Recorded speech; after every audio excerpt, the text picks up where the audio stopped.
Glenn, so good to have you on the podcast. Welcome. Carey, thank you so much. I've been looking forward to this. Well, so have I.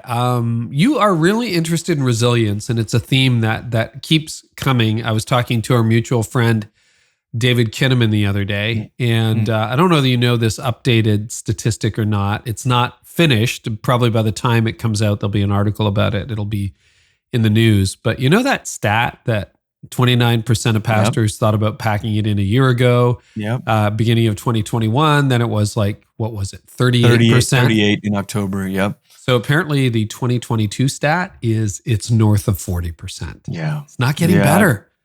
It's not. Now, does that surprise you? In some ways, no, Carey. I mean, I was in the UK a few weeks ago, and their stat from the Evangelical Alliance there is something like 50%, so it doesn't surprise me. It's tough and complicated work in the best of times, and these have not been the best of times.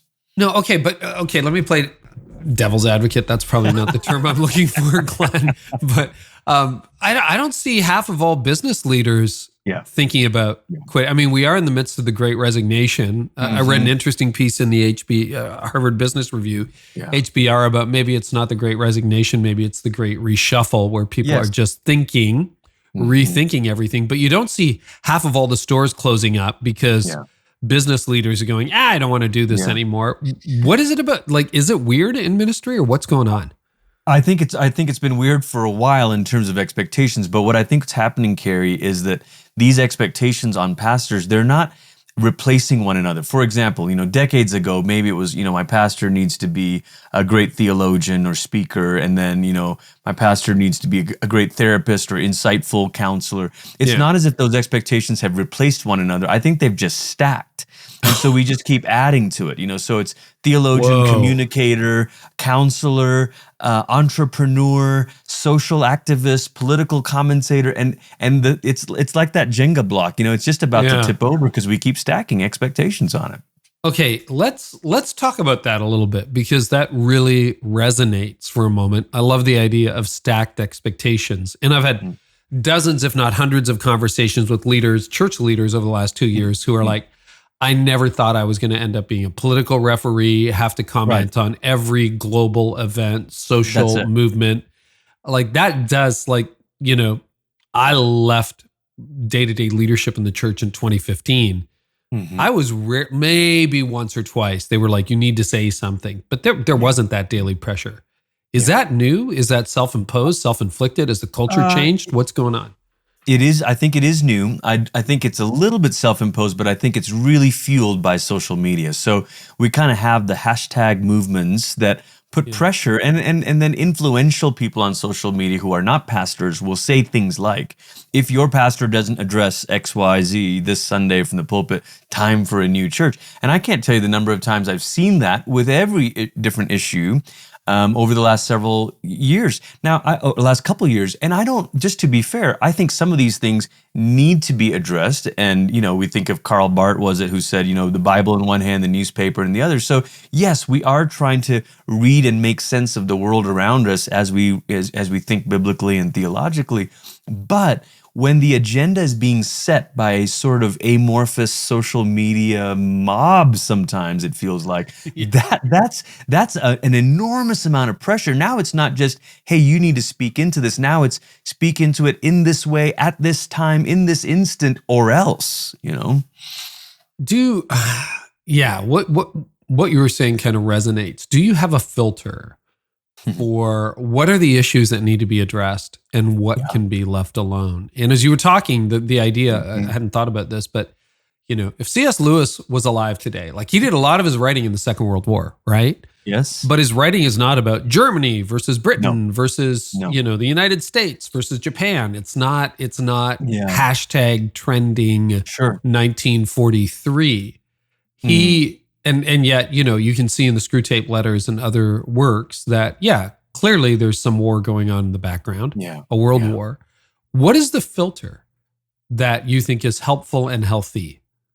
I think as pastors, we have to think through a kingdom lens. So And sometimes we're guilty of not. We kind of reduce everything down to a transaction decision for Jesus, eternal life kind of stuff, which of course is extremely important.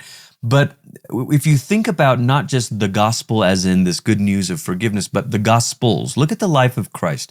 Look at the things that were important to Jesus. And when I say a kingdom lens, that's what I mean. Read the gospels and you'll start to see what the priorities were in the mission of Jesus. And again, if the church is the body of Christ, then the mission of Jesus is meant to continue through us. So, okay, where are the poor or the marginalized? Where are the outcasts? Where are the people that have been taken advantage of? Where are the people who are exploiting others, tax collectors? Where are those equivalents in our world? So we have to think through that lens. But then I also believe very strongly, Carey, that pastors have to use biblical categories for talking about these things. The trick with social issues or the pressure to be a commentator today is that we're being asked to adopt language and labels that didn't really originate from a theological or biblical world. Now, they are like these circles that overlap. And so someone says a word like justice or the oppressed, and you're like, well, there's overlap there, but the biblical way of speaking about such things might be different than the world's way. And I'll give one example of this. Okay, so we talk a lot in our world about power dynamics and oppressor and oppressed and all of that. And so again, there's overlapping language, and if we're not careful, we'll borrow the wrong circle of the wrong set of terms, if you will, rather than the biblical set of terms. So when the Bible talks about the oppressed, it doesn't make this assumption that we make that the oppressed person is always pure and the oppressor is always evil. In fact, in the Old Testament, Israel's an oppressed people. God delivers them, and then the Bible shows us that the very first thing the oppressed, liberated people do is worship a golden calf, And so the Bible the Bible's an equal opportunity offender in that sense. It's going to say to us, wherever you are in the power dynamic, you're called to repent. So, the nice thing is you're not just an academic on these issues, you're a practitioner. I mean, you work at a large influential church in Colorado Springs. You're in the front lines, like a lot of leaders listening to this. What are, how do you decide when to jump in? And have you, talk about a time when you did it well, and another time when you're like, uh-oh, that was a mistake. I think it helps to have a team, and we have 8 different congregations. We're all doing live preaching in our different locations, and we meet together once a week to kind of go over what we're going to address in the sermon, just in general, go over our sermon notes, So it does help to say, hey, I think I'm going to push on this a little bit, after the January 6th thing. Hey, I think this is what I'm going to talk about, but I'm going to say it this way, and that safety and accountability in the academic world, that's peer review, and pastors need some peer review. We make our sermons in these little cloisters, and then we go deliver them. Then we're like, oh, I didn't think about the repercussions. And there's something we can learn from that peer review thing of, hey, what if you ran your notes by a few key members of your church? Maybe you're like, well, I don't have a staff like that. Fine, run it by a few key voices in your congregation, and they might hear resonances that you didn't mean and that you didn't hear. So the times I've done it well, I've always been saved by other people's perspectives who've said, when you said that phrase, that kind of means something different to this group of people or whatever. The times I've done it poorly are when, usually not in a sermon, but usually when I post something on social media reactively. And I needed more time to think. I needed more time to be aware of the people that are going to be reading this. Yeah. How much, when you think about that 40+% factor, whatever it turns out to be, I think David said it was going to probably land at 41, 42 once they crunched all the numbers. So watch for that when it goes live. But, with 4 in 10 pastors thinking of leaving ministry, not their church, but ministry, how much do you think the current online climate, and by that I also mean the in-person dynamic of angry emails being fingered after a service going, hey, you need to talk about this or never talk about this or whatever. How much do you sense, because your new book, The Resilient Pastor, which for those of you who are watching is available now. You have a lot of data. So this what do you think that has added to the load? Well, in many ways, Carey, the pandemic, and I've heard you say this, was an accelerator of trends that are already in progress. In some other ways, it was a great revealer. It kind of pulled the curtain back and said, "Have you noticed that the world has changed?" And and honestly, yes. Okay, so is part of what's leading pastors to consider quitting this sort of discouraging interaction with people, or maybe the lack of people showing up, lack of engagement, whether online or in person. Sure. But I think in other ways, we're being faced with the stark reality that, hey, the world has shifted, culture is changing, there are new forces at play here, and we've been trying to ignore it. We've kind of had our head in the sands. We've sort of had a little smoke and mirror show of, no, everything's great. And I'm not a doomsday prophet. I know there's always more nuance to the picture. I'm not trying to say it's all over or whatever. But I think what the pandemic did is it not only accelerated some of those trends, but it revealed the real condition of the people in our churches. And in the book, there's an unveiling of this sort of discipleship crisis, but there's also an unveiling of these cultural shifts that have been at play for a number of years that are now just sort of full bore. Well, let's talk about that. I'm getting ready for a couple of fresh talks in Houston as I record this episode with you. And I was working on the slide deck this morning, and I'm using Barna data like everybody else in church world. And I've got graphs leading into 2020, and church attendance has been doing this for 2 decades. Like in many ways, people are like, where did everybody go? It's like, we've been asking that question for decades, literally. And so we got a spike. Like I think 2030 arrived 8 years early. In other words, we probably would have been here 5-10 years from now. It just got here super fast. Crisis is an accelerator and a revealer, as you indicated. But you identify, and I want to go into them there. I'm just looking at my notes. So you've got 3 cultural factors, at least, that are impacting the church. You talk about pluralism, paganism, and individualism. Can you unpack those for us, Glenn? Yeah, I would love to. And the metaphor that I use, Carey, some years ago, there was an earthquake in the base of the Indian Ocean, and it resulted in this horrific tsunami that affected, my region of the world. I grew up in Southeast Asia. I'm from Malaysia. Was that in 2004, that one? That's right. I remember that. Right. That was after Christmas. Boxing Day, day after Christmas. Exactly. Yep. Yeah. 100-foot waves. Hit in Indonesia, beaches in Thailand. Awful. And I don't want to, belittle the real tragedy, but I also want to use that as a powerful sort of image for us. So it was started by the shift in tectonic plates. Carey, I think what's been shifting for a while is Christianity and culture. Christianity and culture used to have a much easier or friendlier relationship to one another in the West. But I think what's been brewing for decades, as you said, is that these plates have been rubbing. There's friction, they're bouncing, they're hitting. And now the earthquake, there's been a seismic sort of shift where culture has this uneasy relationship to Christianity now. There's some values of Christianity that they want to maintain, humility, kindness, and all that. But there's a lot of values a lot of convictions they don't want to maintain. So then you have this shift. But then you have this surge, and the surge is the 3 things you mentioned, Carey. The surge, it's like the rising floodwaters of a new kind of pluralism. So let me unpack that. Pluralism, again, I grew up in Malaysia. Christians are 10% of the people. I went to school with Buddhists, Hindus, Muslims, very, very normal for me. But the new kind of pluralism is not the coexistence of other religions. It's the syncretism of other religions. It's the notion that we can mix and match. So this new pluralism in the West is, as I heard one prize-winning author give a speech, he said, "I'm a Catholic Buddhist." And I thought, well, what's that? So it's this idea that we can mix and match. And sometimes I point out to people in conversation, actually, what you're doing is religious colonialism. The way that old empires would move people from one part of the world to the other to work on their plantations or whatever. You're doing that with religious ideas. So you like redemption from Christianity, but you like Zen from Buddhism, and you like Nirvana from and you're mixing and matching. So that's the new pluralism. And you can interrupt me anytime. I'll keep going. Well, I'd like to do a little more on pluralism then, because that's really interesting. That's a form of colonialism. Another buzzword these days. right, in the Yeah. culture. Can you explain that a little bit more? Because that is like, okay, I'm from Canada and we have been postmodern, post-Christian for decades, right? So what's happening in the US now, and everyone's going, what happened to my country? It's like, we've seen this coming for a long time based on where we've been.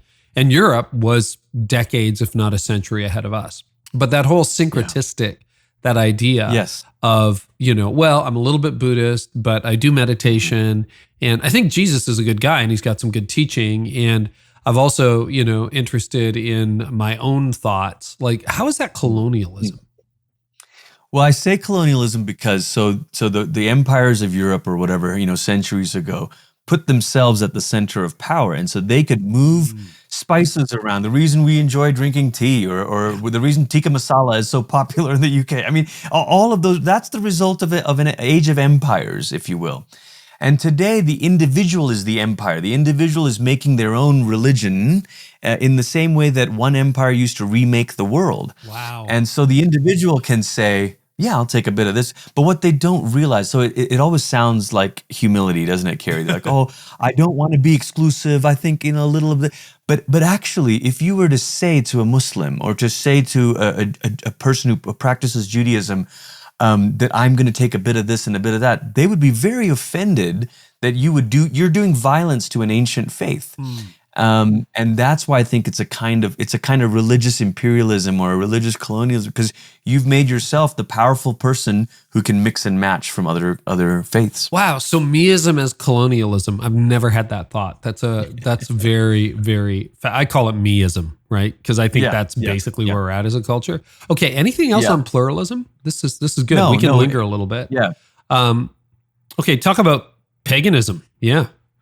Yeah, so paganism in kind of the technical sense of that word is, think of idols in the ancient world, the pagan world, where if you needed fertility, you went to this one. If you needed a victory, you'd go to that one. If you needed the crops to grow, you have a slew of idols. But the point of paganism is they're earthbound gods that help you meet your earthly needs. Earthbound gods that help you meet your earthly needs. So the new paganism, we're not going to earthbound gods that we can see, but it's things like technology, politics, economics that help me get what I want. So if I want a happier life, if I want more peace, if I want more prosperity, I'm not looking for transcendence. I'm not looking for some sort of transcendent answer. I'm saying, well, there's got to be a tech solution for that, or there's got to be a political solution for that, or there's got to be an economic answer for that. So that's the mantra would be, hey man, I live in the real world, and gosh, don't we hear that in the church where they worship Jesus, but actually their religion is like a kind of paganism because they're saying, I live in the real world, so I'm going to rely on X, Y, Z to take care of my actual needs instead of a full faith and dependence on Jesus. Okay, so paganism, and then this shouldn't be a surprise, individualism, which has been bubbling under the surface the whole time, but explain that.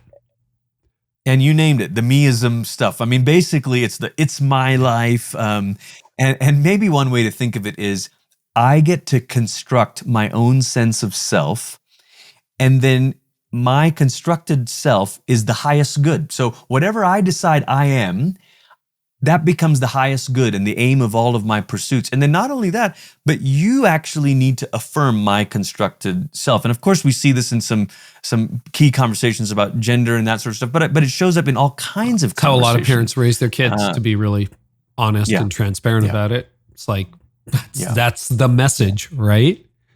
Yeah. And so when I think about pastoring to these people, it's not as if the surge of these floodwaters are just out there, so going back to that tsunami metaphor, earthquake, rise of waves, and then there's this messy aftermath, Carey. So it's not as clean as saying, well, Christians don't believe that. I'm pretty sure Christians have been affected by these sort of cultural ways of thinking, and they don't even realize it. And so God, you decide what your highest goal is for your life, and then God becomes kind of a means to that end. So a pastor starts preaching about sacrifice or giving sacrificially or serving, and they're like, yeah, I don't want to do that. That doesn't fit me and my best for my Sunday morning. I don't want to volunteer. So we're confronting all of that. Wow. So that's the cultural ethos. That's the soup that we're in as a culture, really. Yeah. Wow, interesting. And it's kind of infected and affected Christian teaching as well. Like you can see it really impacting doctrine, theology. And I'm not saying that as a critic. I'm saying that it's probably infected mine too. Oh, it's infected mine for sure. And I think about that. I'm aware of that. I spent a lot of my early years in ministry as a worship leader, songwriter, got to travel and do a lot of that stuff. And so then when I did my doctoral research, I researched kind of some of this, content of our worship songs. And Carey, even when I was studying particularly hope in a worship context, these songs of hope tend to be so me-focused, my breakthrough, my miracle, my moment, my self-actualization, essentially, So we're affected by this. That's why I say it's a messy aftermath. The debris after the tsunami of 2000, the debris was everywhere. And the debris is everywhere. The debris is in the church. It's outside the church. As one philosopher, James K. Smith, put it, believers are tempted to doubt and doubters are tempted to believe. I mean, it just sort of, everything is going both ways here. So it's really easy to look at that, throw up your hands and go, this is impossible. But we also, we're going to get to solutions, okay? So this isn't doom and gloom. But often I find 90% of health and leadership is diagnosing the problem. If you have an unrealistic diagnosis or a misdiagnosis of the problem, you will never find the remedy. And what I found really helpful about your book is that you spend a lot of time diagnosing the problem. John Mark Comer has done a very similar thing with, Live No Lies? Live No Lies, yeah. And No Lies. We had a long conversation about that last fall. But I'm not sure we need an external enemy to defeat the church these days. We seem perfectly capable of shooting ourselves in the foot, maybe even in the head at times. What are the internal factors that are driving the ill health of the church, deconversion, and, people leaving the church? I mean, we've got scandal, we've got abuse, we've got, and every time you think it's over, there's another wave. It's just one more headline. And it's like, come on, really? Yeah. You're so right, Carey. And it's tragic. It's true. I've been at our church, New Life, for 22 years, 6 years into my time. So now 15 and a half years ago, our own, founding senior pastor was caught in a pretty public scandal. And so you are absolutely right. And I think if I were to boil it down to one phrase, I would say it comes down to the misuse of power or the misuse of authority. How have we eroded our own credibility? Because we've mishandled power and authority. There's a lot to say about that, but that's the heart of it. Okay, can you explain a little more power and authority? How have we abused it? Yeah. So here's maybe a biblical picture of it that will then help our imagination here. Israel's first king was Saul, and when Israel wanted a king, Samuel said, "You know what kings do? Kings take." And he says this Hebrew word over and over again. They take your daughters, they take your sons, they take your wine, take.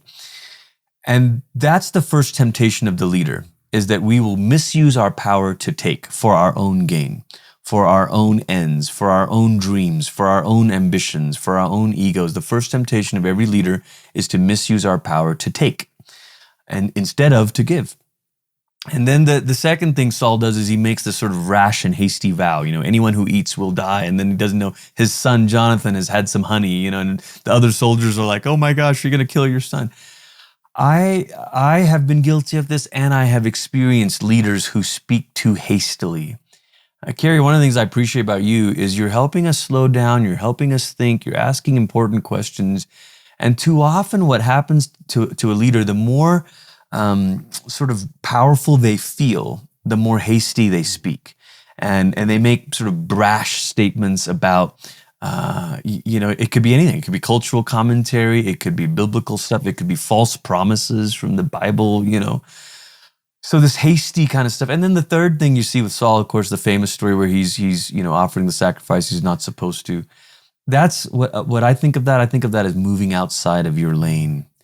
The maybe the most common way leaders misuse their power is when we step outside the limitations of ourself. Saul had limitations. He was the king, not the priest. You're not supposed to do the sacrifice thing. And for us, that could be, I've heard, unfortunately, pastors say things like, to people struggling with mental health, just pray more. You don't need any of those counseling or anything. And you're stepping outside your lane. That's one example of it. But I think another example of it is where something gets too large or we've let it for too long and we don't recognize that we've hit our own limits and we just want to keep going and keep going and keep going, not realizing that the thing has outgrown us and we don't want to admit it. And so now we're just misusing and mishandling power. I'd like to spend a little more time on the misuse of power. There was a very similar to what you're sharing here, a message I heard maybe 15 years ago by Andy Stanley. And, we have partnership with North Point, the whole deal. So hugely influenced my life. And I think the series my team can probably find this in the archives on YouTube somewhere, but I think it was called Power Play. And I remember the title package, and it was like these little marionettes on a red velvet curtain. And he talked about the misuse of power and that in history, power always flows up. All the benefits go to the person at the top. You get the money, you get the women, you get the servants, you get the power, you get the privilege, you get everything flows up. And he contrasted that with Jesus, where when you're at the top, everything flows down. That Jesus takes a sacrifice and everyone else gets the benefits. And that hit me like a sledgehammer between the eyes. And I think about that all the time. And you look at John 13, right? Where Jesus is, that's it. What does he do? He's like, okay, Father's given him all authority, and he takes off his robe, he gets down on his knees, and he washes their feet, knowing that one of them is going to betray, another's going to deny, and everybody else is going to flee, except perhaps John. We're not sure about John. He may have stuck around, and that has really influenced me, because that is how power works, right? Unless you stop it, the benefits, the privileges, from parking spots to money to everyone just does what you say. And soon, as Andy also said, you're surrounded. If you don't listen, you're eventually surrounded by people who have nothing to say. And I think about that all the time. And I certainly do not get it right. But and you see that when you see those headlines, when you see that scandal, usually that's, all the benefits flowed up. What else is wrong with that model? Like, let's unpack that a little bit. Well, just to affirm what you said, I mean, everything you said, I'm nodding along. For the people who are listening, not watching, I'm nodding along, Carey, because it's dead on. And John 13 is exactly the place of reflection that I go in the book. The chapter on credibility, I end with this reflection on power, and you're exactly right. But I think the reason we don't, obviously our flesh is bent in the wrong direction. We don't want to live that way. But I think the other part of this, Carey, is we've forgotten the actual source of our power. And what I mean by this is, there were previous eras where the priest, you think of the medieval time, the holy person of God, the holy man of God, whatever, they had some sort of mystical power, and you're like, oh, that only they can do this to the bread and the wine or whatever. But then you get on the Reformation era, post-Enlightenment era, and 1800s, all of a sudden, it's really the source of power for the pastor comes from their education. They were one of the few who were literate. They could read. They could speak multiple languages. He has all the ideas. They got all the ideas. Exactly.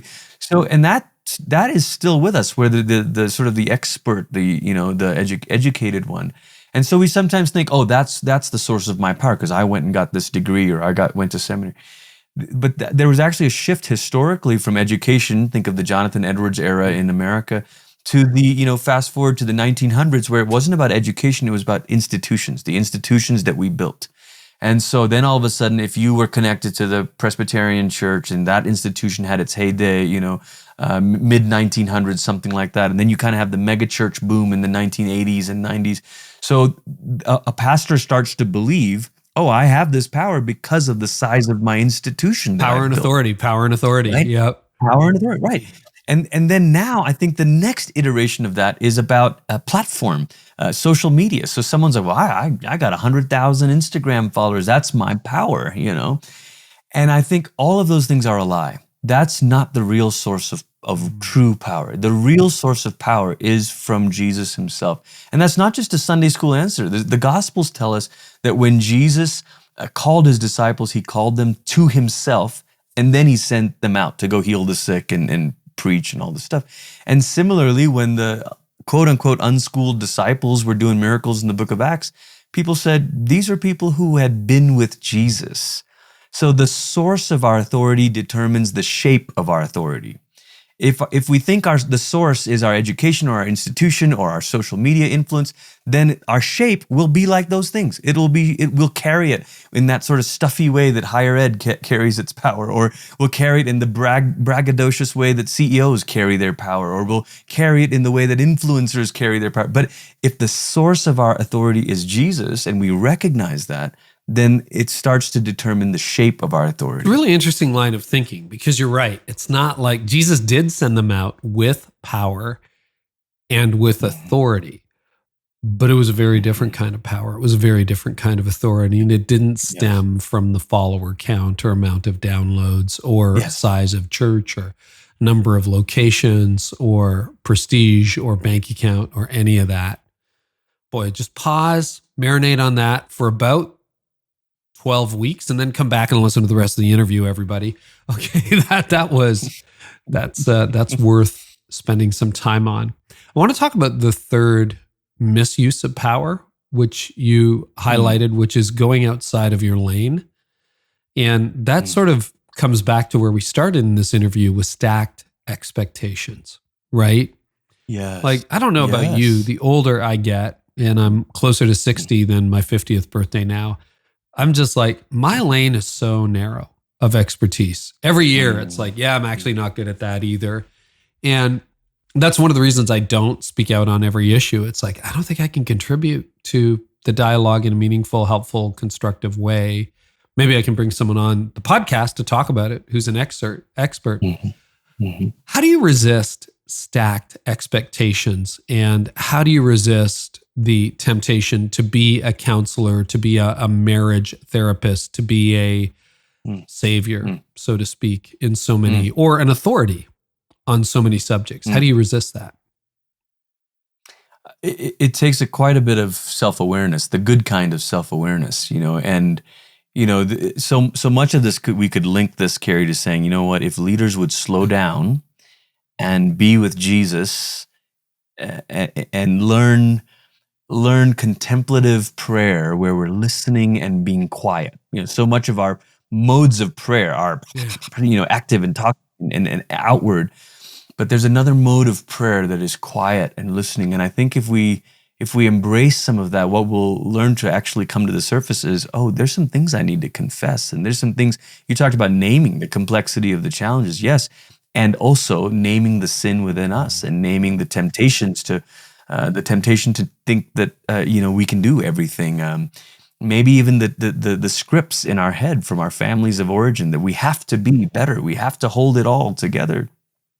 And Carey, what's helped me over the years is embracing deeper work like that, seeing a spiritual director, learning these spiritual practices of naming these scripts that I inherited from my growing up, and being able to sit with Jesus with all of that and saying, I am free to say I can't, and I'm free to say I need help. And I think what that then opens the door to, from that place of deep awareness and contemplation and dwelling with God, we're then able to actually disciple our congregations in what their expectations of us should be. Eugene Peterson years ago said, pastors that are busy are either lazy or they're vain. and what he meant by that, and I had the privilege, 10 years ago or so, of spending a few days in their home with Eugene and Jan, a memory that I'll always treasure. But what he meant by that was, we're lazy. We don't take the time to actually say, hey, actually, that's not what I do. This is not who a pastor is in your life. Or we're vain. We're like, we want to feel like we're that important, like we're the center of the universe. So when we have that deep place in God, we can help our congregations understand what is right to expect of us and what is not right to expect of us. But then secondly, it allows us to then ask others for help. I mean, Carey, the way forward for the church, the way forward for pastors, the way out of these stacked expectations is to truly be creative and collaborative in how we think about teams and leadership, because it was never meant to be. The church was never meant to be built on one individual's gifts. Well, it often, and we have Roman Catholic listeners, and I have some good Roman Catholic friends, so this is not one of those historic barbs. But one of the Protestant critiques of the Roman Catholic faith was that it was priestly and that we had the priesthood of all believers. And I think we pretty much undone that in the Protestant evangelical world, where we're back to a professional that cares for everything. And that's a real temptation in a large church where it's built on the preaching or teaching or of one or a handful of charismatic individuals. Yeah. Okay. The question is you're part of a large church. How do you check that in your own life? Carey, it's tough. And I know the Achilles heel of large churches, and yes, I lead a congregation that is much smaller than the sort of mothership thing, but I preach it, but we're all connected, and I have the kind of role where I oversee, a number of the congregations, and the more influence you have, the more distant you are from people, the more removed you are. And I try not to be. I mean, even so, in any given week, I have half a dozen appointments with congregants on a good week. But even so, you recognize you're losing touch, and there's some distance, and people who lead larger churches or larger organizations, your discipleship focus becomes the next layer of leaders under you, much more so than it is the congregation, and that's difficult. Because it can be insulating. It can remove you from the realities that people are wrestling with.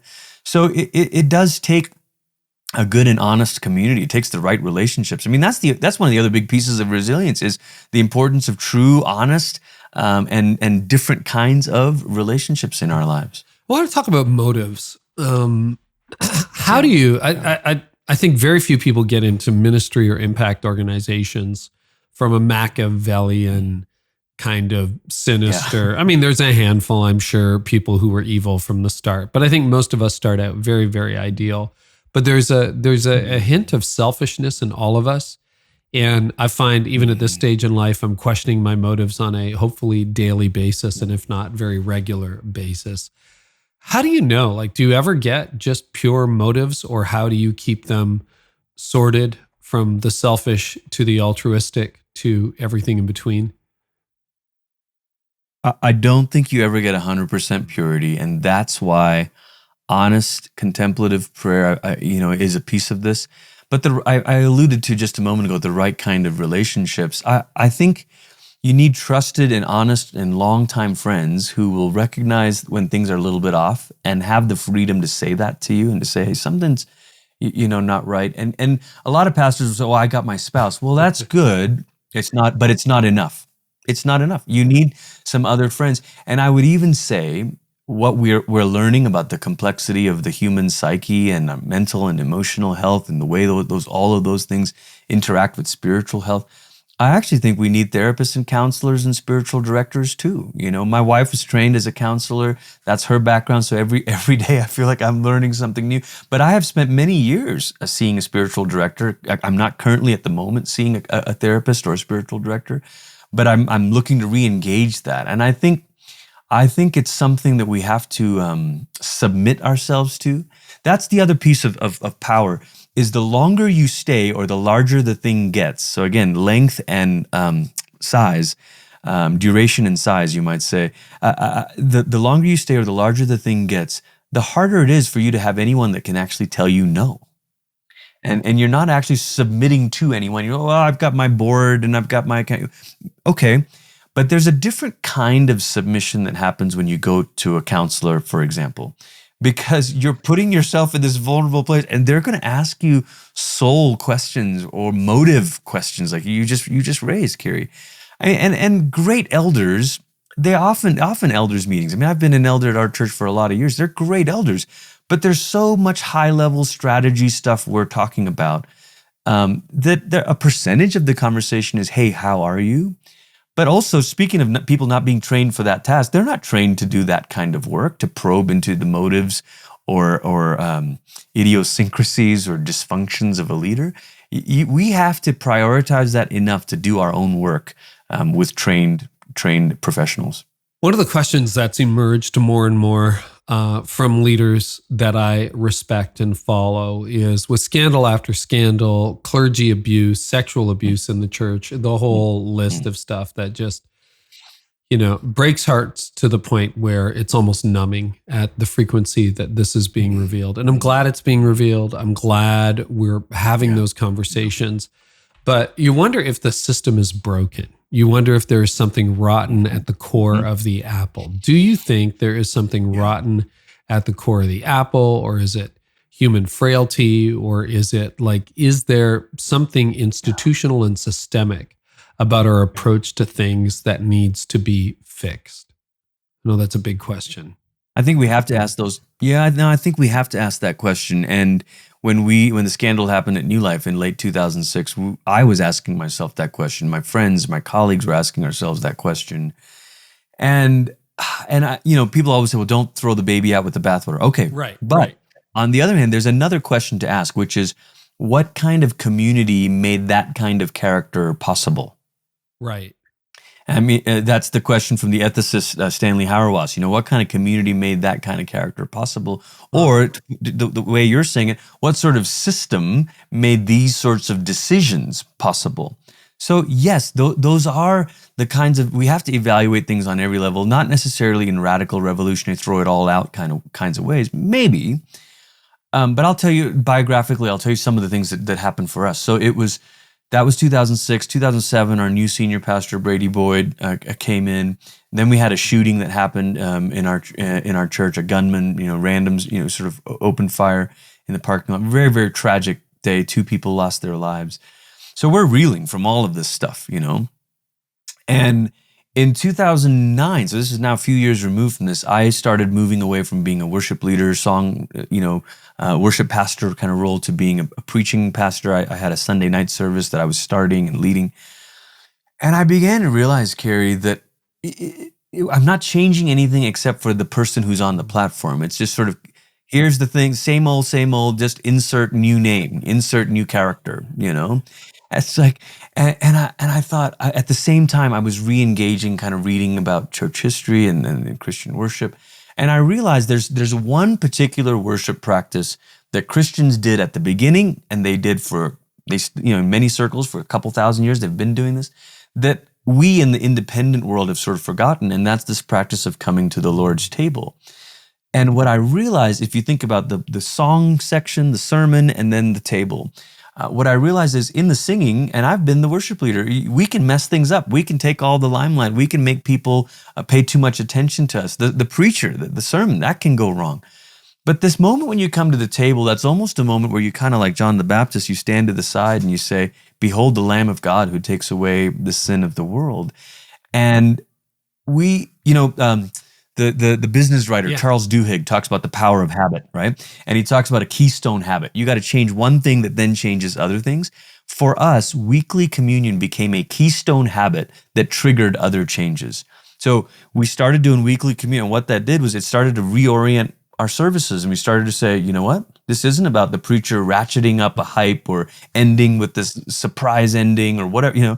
This was every week we're going to end the sermon by saying, Lord, have mercy, and Lord, thank you for your grace. And, and we go receive, and then we are sent back out in the world. And that practice began to actually enshrine new priorities. And so when you talk about changes to the system or changes to the community, Carey, it's not enough to say, well, let's just try harder, do better. Even what I said, seek more therapy and all that. Great. And think about what practices you're repeatedly doing, because your practices enshrine your priorities. And for too long, our churches have had practices that enshrine the priority of the uber gifted individual on the stage. We got screens on it. We got Instagram reels of them. And it's like, well, can we have some other practices that decenter the individual? One of the reasons I think this is such an important conversation, you ever read the book 10% Happier by Dan Harris?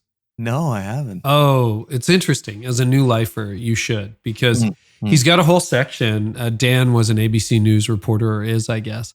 And he was given the religion beat for a little while. And so he started investigating mega churches with a degree of suspicion. And he writes very fondly of Brady's predecessor, Ted Haggard. Yeah. And, of course, that big sexual scandal back, sex and drugs and everything back in 2006. Yeah. And I'm reading through the book, and he's speaking of Ted with the greatest affection. And I'm like, you know how this ends, right? Like, you know how this ends. And then he tells the story in the book. But he ends up calling Ted a year after the abuse. And he's like, there were lots of problems at New Life, lots of problems with that pastor, but he had something I have not seen in so many other religions I've explored. And I read that and my heart just broke. Like, he was able to find the good in the mess. And I don't want there to have to be a mess to find the good, but it just shows us that the world is actually longing for what Jesus offers. And if we could get rid of some of the scandal, if we could just, maybe do this a little bit differently or a lot differently, that somehow, the idea of reaching the world is not a pipe dream at all. So anyway, I would encourage you to read the book. It's fantastic. Man, it's fascinating. Yeah, it's fascinating, Carey. And you're right. There is something beautiful about a person who, carries Jesus, and even when we carry it in broken ways, but how much more radiant would it be, if but we it was could the carry ache, light, it was the longing that Dan wrote that with as a non-believer that really made me, and he ended up with, he calls it Jewish Buddhism, I should say, where he's basically meditating in its secular Buddhism and the whole deal. And I think that's where he's still at. I hope to have him on the podcast someday.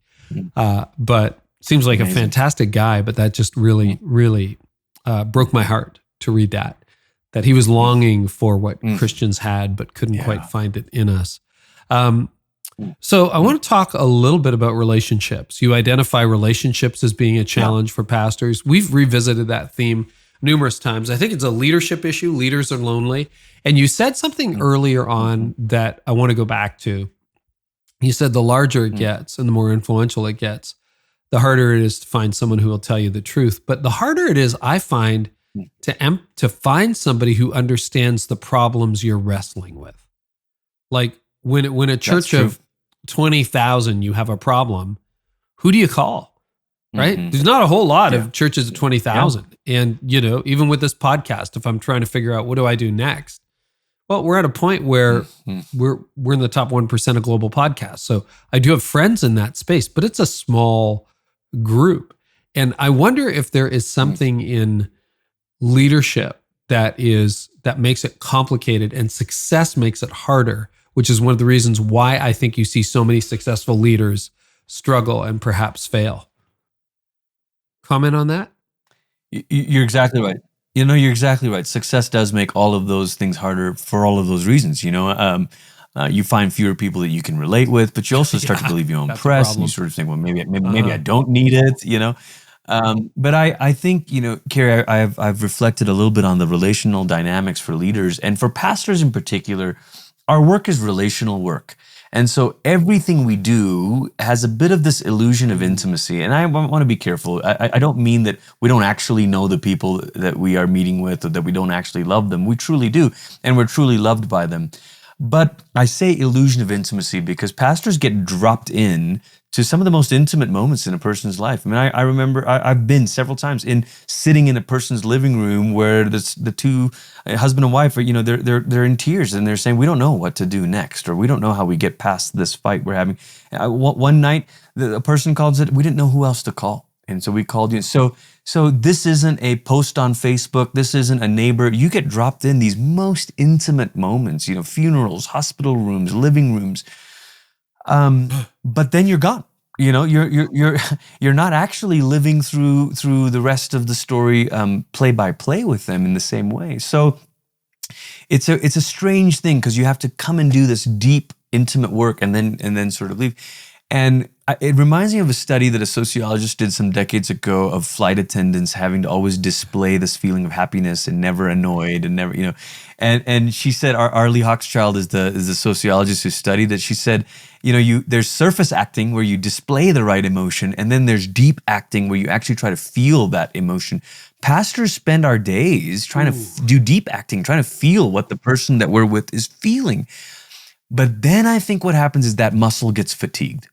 That muscle gets fatigued. And so when it comes time to our own friendships and our own relationships, we're like, yeah, I don't have anything left. I'm just going to veg out on some Netflix right now. And that's just me confessing it. You're naming I get that. Too much of my life right there. Yes.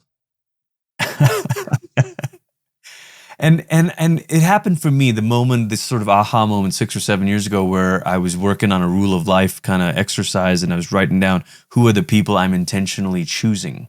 Because so often for the pastor, people are choosing us, but we're not necessarily choosing them. It's the reverse of what Jesus said. You did not choose me, but I've chosen you. For pastors, it's the opposite. I did not choose you, but you've chosen me. And I realized I don't have relationships with people that I have chosen to spend time with. I don't have time marked out in my calendar. So I started changing that. 2015, I started changing that. I have a monthly call with 3 really close pastor friends that we talk every month from around the country. I have once a quarter with some guys that we've known each other 20, 25 years, and we try to get together. And once a year then a retreat, an overnight. So trying to build in these moments of intentional things.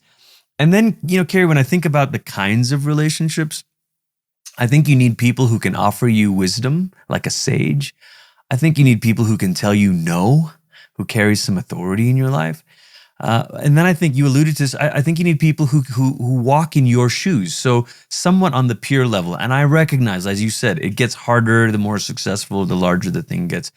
But then finally, or if there's 2 more, those who can walk with you. They're like, I don't know what it's like to be you, but I'll just be your friend.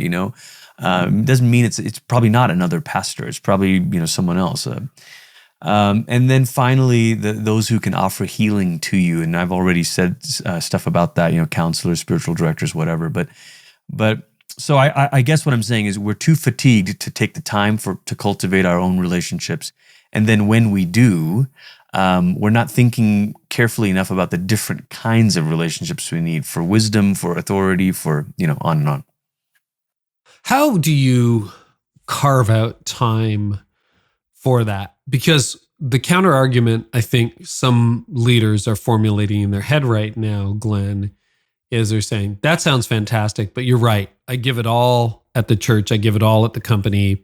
I got nothing left. I'm peopled out. I remember the first time I used that phrase, I was about 4 years into ministry, and I said to my wife, I'm peopled out. I can't see another person. And the churches were growing at the time and all that stuff. But how do you, because there's an endemic of busyness in pastoral culture. Yeah. How do you guard against that in your own life? Because leading something significant, you must have 1,000 requests. Absolutely. But I think you have to first believe that a healthy self is the best gift you can give your organization or the best gift you can give your church. Carey, this is your book, At Your Best. I mean, you have to believe that about, fundamentally. Spent a lot of time working on it. Yeah.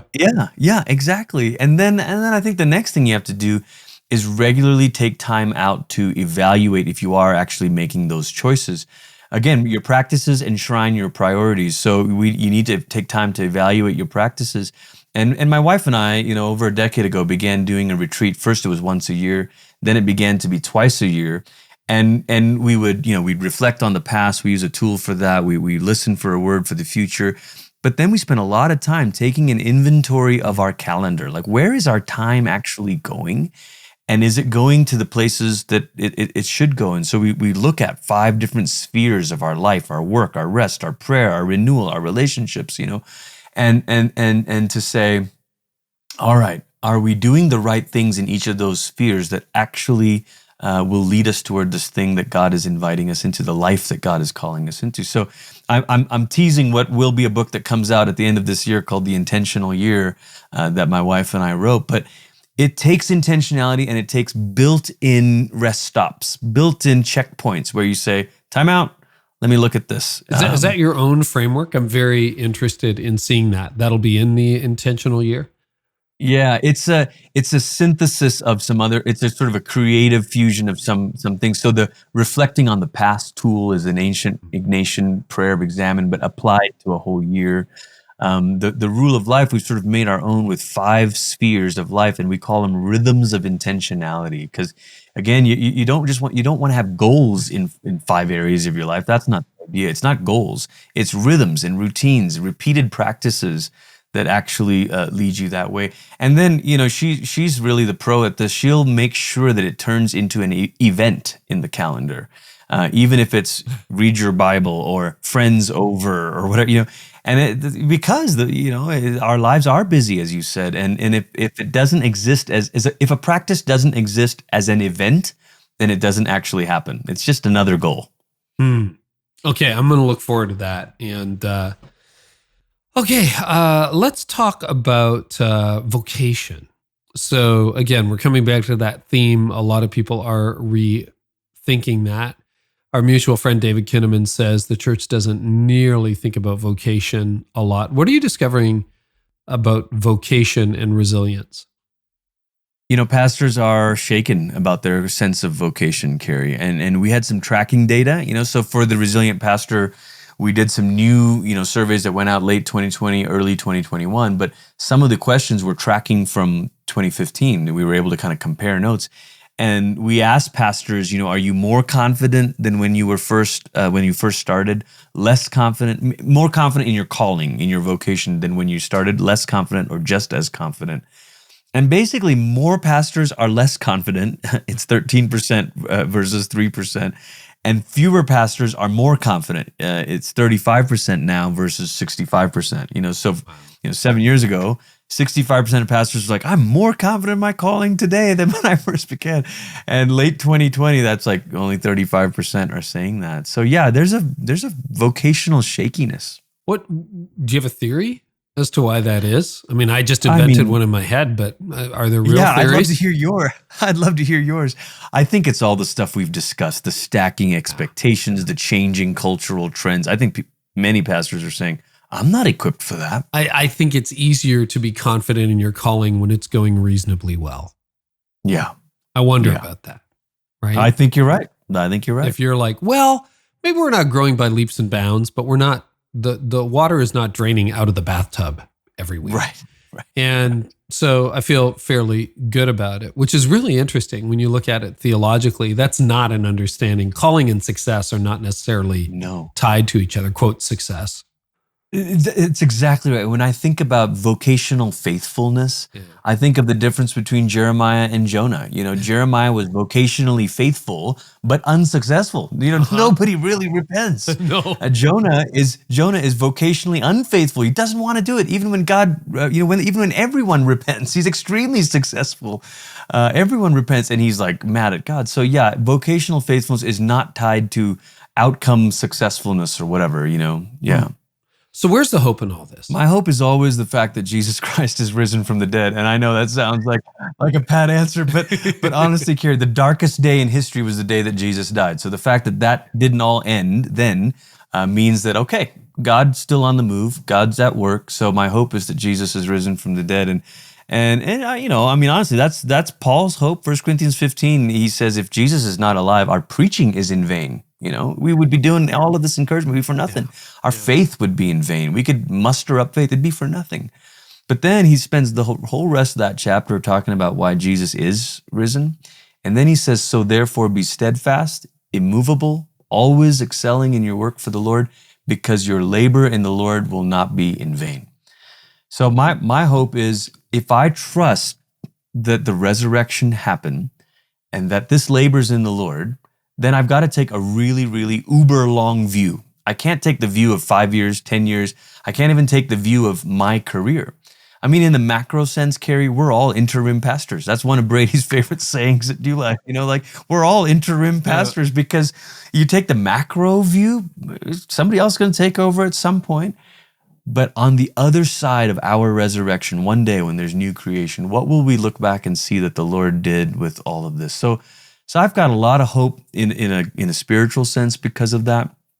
I think I have hope because of the historic church. I think, Carey, these are dark days, but man, we've referenced different eras of church history already here. There's some really difficult days. The 300s were difficult days. The 1500s were difficult days. So I have some comfort in the historic church that Jesus has been faithful to us in really dark times.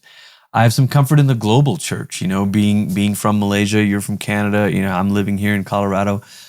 We're very aware of the church in other parts of the world. And I think of the pastors in Poland right now, and I think of Christians in Ukraine right now. And I think the global church gives me a lot of reason for hope. You're not hearing scandals. You're seeing faithful pastors welcoming refugees and caring for the least of these. And then finally, the collaborative church. We've alluded to this, Carey, but man, if we're going to last, if we're going to be resilient, we're going to have to swallow our pride, reach across the street, and take the hand of other pastors and other leaders. And I think it looks like learning across denominational lines. I think it means traditions bleeding on each other a little bit. I mentioned the Lord's table. I've learned that from Anglican friends. So there's a symbiotic influence that happens across traditions. That's one layer of collaboration. There's a local layer of collaboration where there's community missional partnerships, churches working together to serve people in their cities. And then there's this micro layer of collaboration where within each church, there's a healthier sense of a team dynamic rather than the heroic individual. So paint us a picture, because I don't think there's anybody listening who doesn't want to be resilient. I mean, nobody wants to be roadkill. Let's be honest, right? We don't. Right. We don't want to crash and burn. What do resilient leaders do? Resilient pastors, resilient leaders. What are some of the keystone practices, habits, disciplines that make you resilient? Resilience is about recalibrating. It's about returning to a baseline of health. If you went to the doctor for a physical, he'd put you on a treadmill and get you running with sensors and all that, and he's not going to measure how fast you can run or how far you can run. He's going to measure how quickly your heart rate recalibrates, resets to norm after you've run. And that's the thing for pastors. Resilience doesn't mean you don't experience stress. Resilience doesn't mean that you don't experience fluctuations. You're going to. But ultimately, resilience is not just saying, well, I can do this super far and super fast. Resilience means, hey, when you experience turbulence, how quickly do you recalibrate? How quickly do you return? And for the Christian, that looks like returning to Jesus, to our first love. John 21, Jesus finds Peter after his turbulence of his own denial. You alluded to Peter earlier. And he recalibrates him, not by saying, Peter, don't you love the church? Or Peter, do you love the kingdom? He doesn't even say, I'm a charismatic. He doesn't say, Peter, do you love miracles? You're about to do some great miracles. He says, Peter, do you love me? So any practice that recalibrates your heart to your first love is a practice that cultivates resilience. There is a baseline there, right? I did write about that a little bit at the end of At Your Best. I think about it a lot. And the pandemic has taught me over the last 2 years, I've discovered my baseline is even quieter than I thought it was prior to the world shutting down.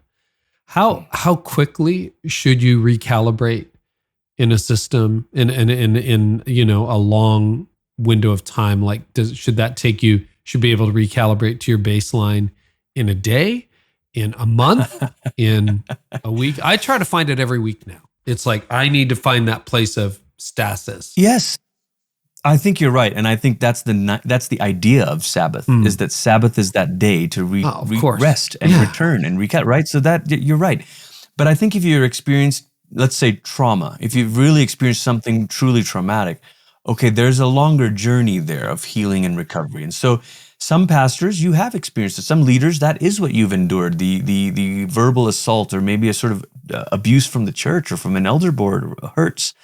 That's going to be a longer journey, and be patient with yourself. Think of that line from that poem, be excessively gentle with yourself, But again, the right community returns you to Jesus, and it's face-to-face with Jesus where that love is renewed. If you live from that center, if you live from that place, you'll look up one day and you'll say, here we are. I'm living from a place of health. Well, the book is called The Resilient Pastor. You can find it everywhere there are books. Glenn, where can people find you these days? Where do you hang out online?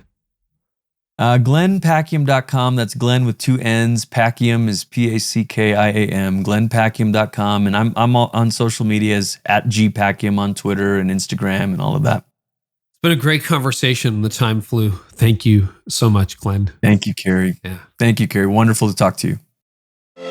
Thank you for watching the Carey Nieuwhof Leadership Podcast on YouTube. I hope it's helped you thrive in life and leadership. And if you haven't yet checked out the Art of Leadership Academy, inside you'll find everything you need to lead, grow, and run a church. And now, a word from our sponsor, BELAY. If you've ever struggled with bookkeeping, watch this video, because not only is it going to increase your peace of mind, but you're going to wonder why you waited so long.